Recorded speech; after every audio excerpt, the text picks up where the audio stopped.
Welcome to 24 KEIRUS. I'm Kelly Johnson, the founder and CEO of KEIRUS by KJE, where we partner with organizations to leverage diversity, equity, and inclusion to transform the workplace culture. Today, we are wrapping up our conversation with Damika Stringer, a DEI practitioner with more than 20 years of HR experience and DEI experience. And we've been talking about employee resource groups. So if you've missed the previous conversations, you want to go back and listen through them, because Damika has been sharing great words of wisdom, great perspective, and what we like to call on 24 KEIRUS golden nuggets. So Damika, welcome back. Back to those gold nuggets. I'm telling you, at this point, I'm rich, and I think I'm going to retire. Absolutely. You didn't know that was going to be the outcome of being on this show? You'd have so many gold nuggets that you could retire early.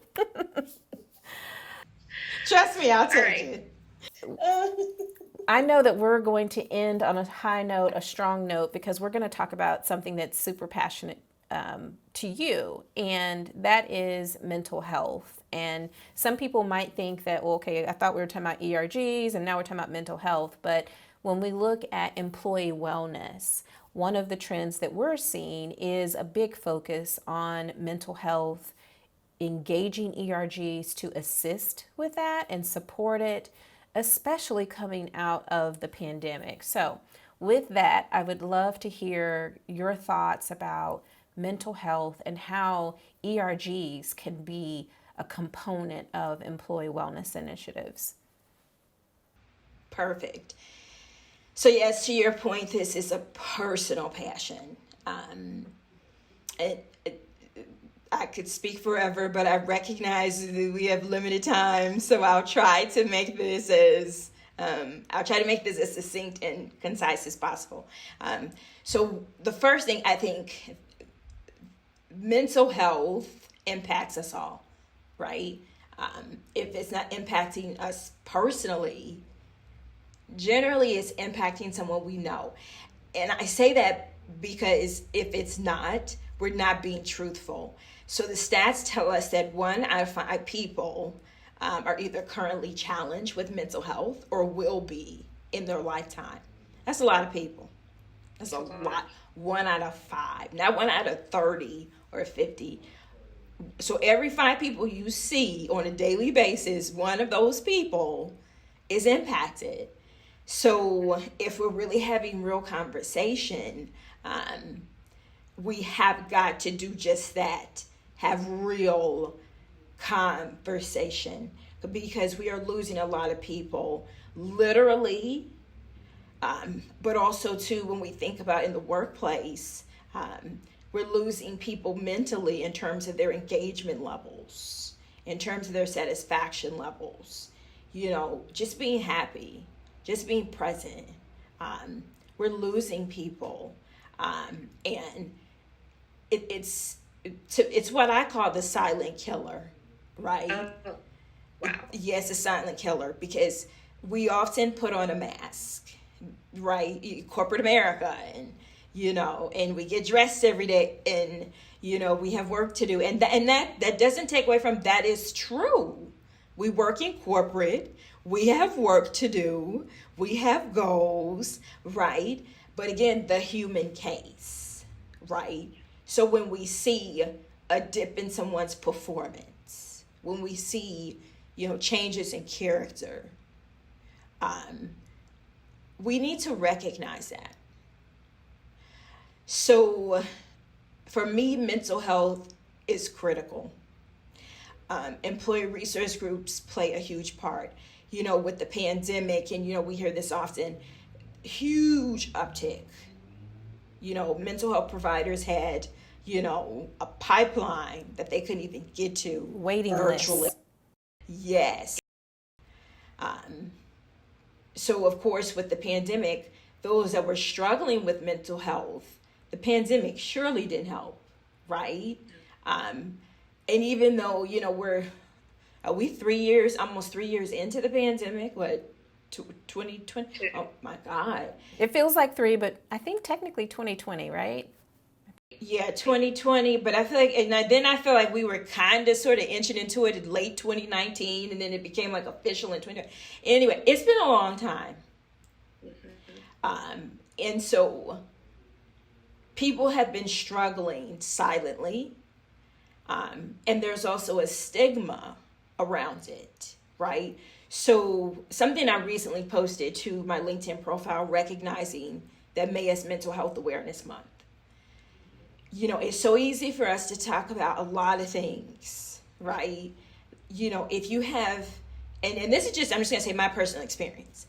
You know, I've talked to people about some really, personal health challenges. You know, they have diabetes, you know, they speak openly about that. Like you go to lunch with them and they'll say, you know, I'm going to cut, you know, I'm not going to have carbs today, or I'm not going to have, you know, I'm going to pass on dessert, I'll kind of joke with them and say, oh, you got to get that cheesecake, you know, and they'll say, well, you know, I have diabetes. And it's just natural. Like if there's like no stigma, it just freely flows, and they share what their health challenges are. You know, some people I've talked to have openly talked about hypertension. You know, we'll be out eating and they'll say, light on the salt, you know, when they make their order. Because, you know, and then I'll say, oh, you know, I kind of put two and two together, you know, with the sodium level. And they'll say, yeah, I have, you know, low grade hypertension.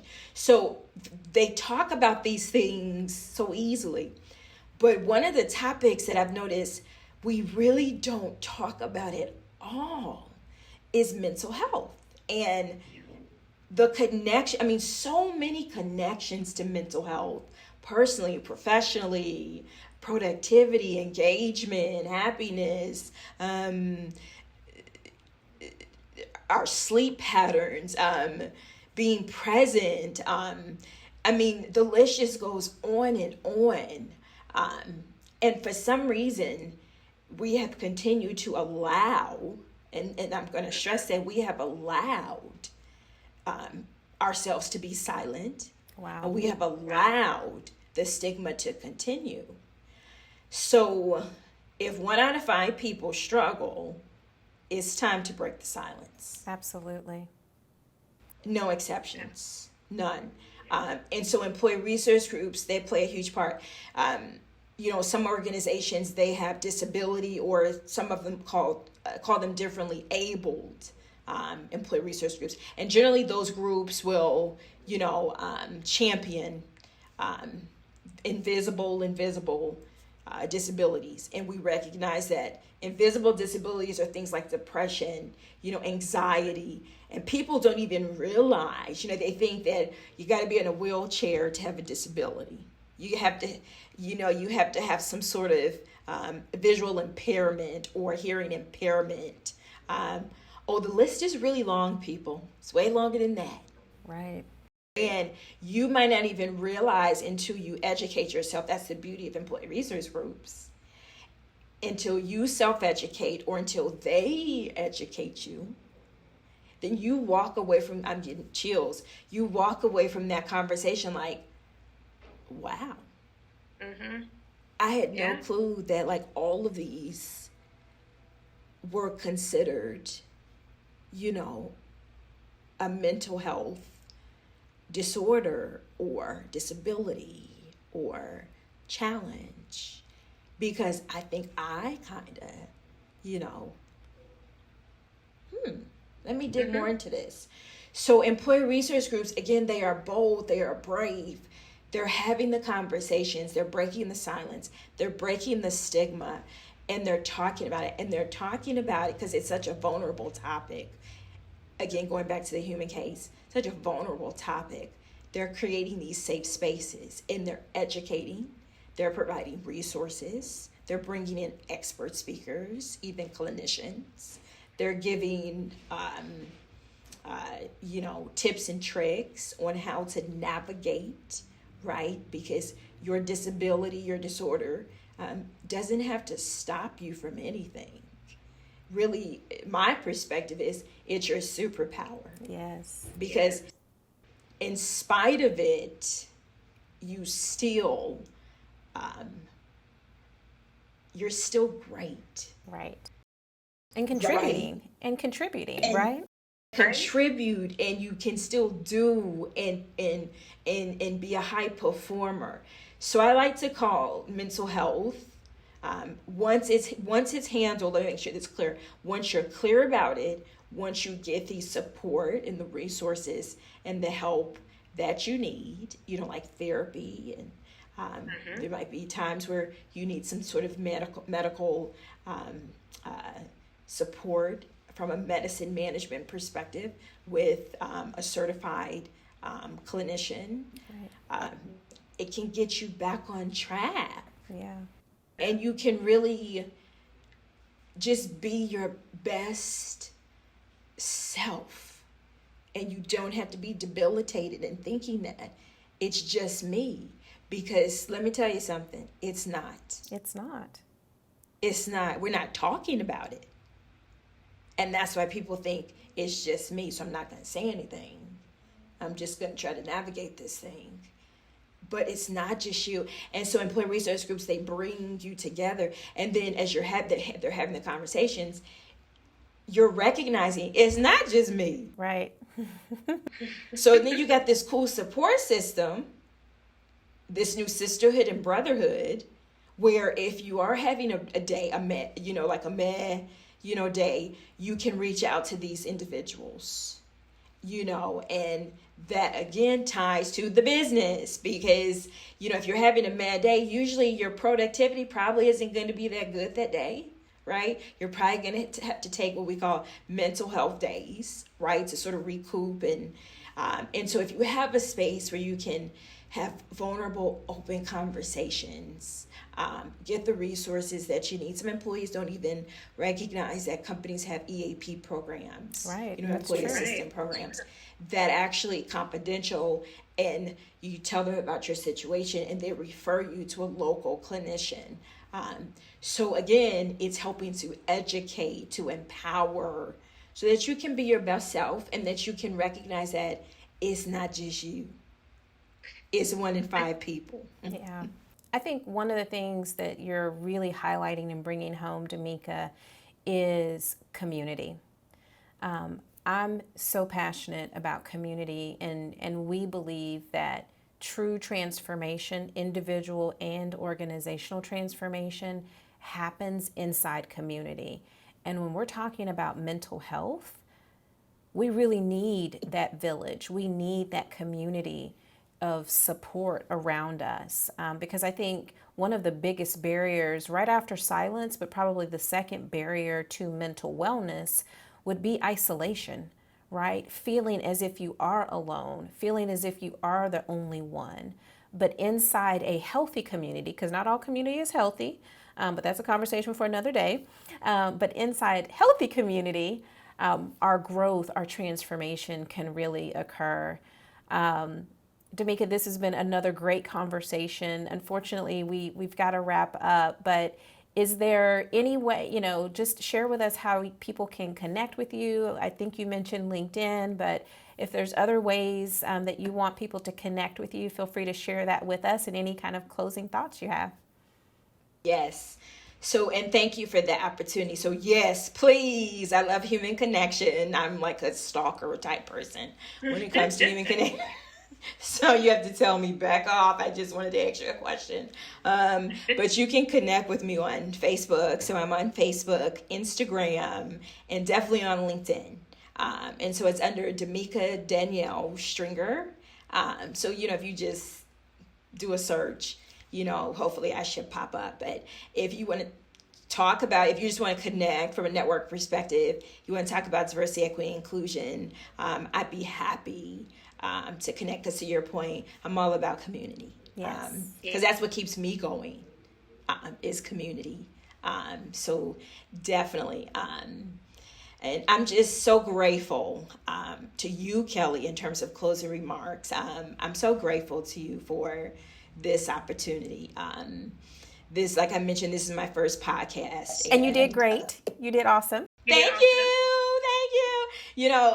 And see, that's the thing. So one of the things, I'll just share this One of the things my pastor always talks about, my pastor is Bishop T.D. Jakes. I'm not sure if I can mention that. You're fine. You're good. At the Potter's House in Dallas, and I've been under his tutelage for many years. And one of the stories he talks about often is how when he was called to teach, to pastor, he would ask God, okay, are you sure you're talking to the right person? Because, I really don't do that whole public speaking thing. And also, too, when I speak, he would tell us he would physically, shake and hold the mic. And so he had to get strategic about wearing lapel mics or getting stands where he didn't have to, hold the mic and so forth. But ultimately, when he tells stories like that, it encourages me, because similar to Holly Berry's recent speech about the complexities of humanity, one day you can be super confident in something that you're doing, and then the next day you can be full of fear. But one of the things that he has taught me is to push past the fear, to feel the fear, and do it anyway. And so I would say on a personal level, I think that's something good to think about.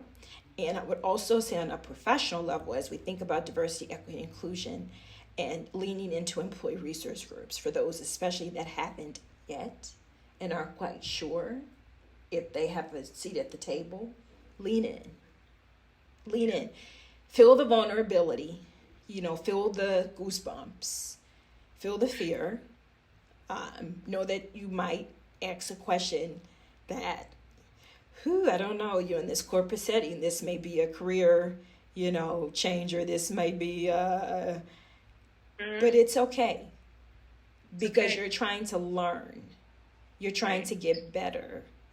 So I would say feel the fear in this space and do it anyway. Do it anyway. I love that. And I say that too, by the way. Do it anyway. The growth, what's on the other side, you have no idea. It's almost always amazing, or yet another opportunity to grow and continue to transform. Damika, you are so special and important to me, and thank you for allowing us to be a part of your community. It's just been a true honor. Thank you. Absolute honor. I can speak forever, but thank you, Kelly. Thank you, Damika. And thank all of you again for tuning in to 24 KEIRUS, where we help you live a full 24/7, 365-day commitment to diversity, equity, and inclusion. Until next time.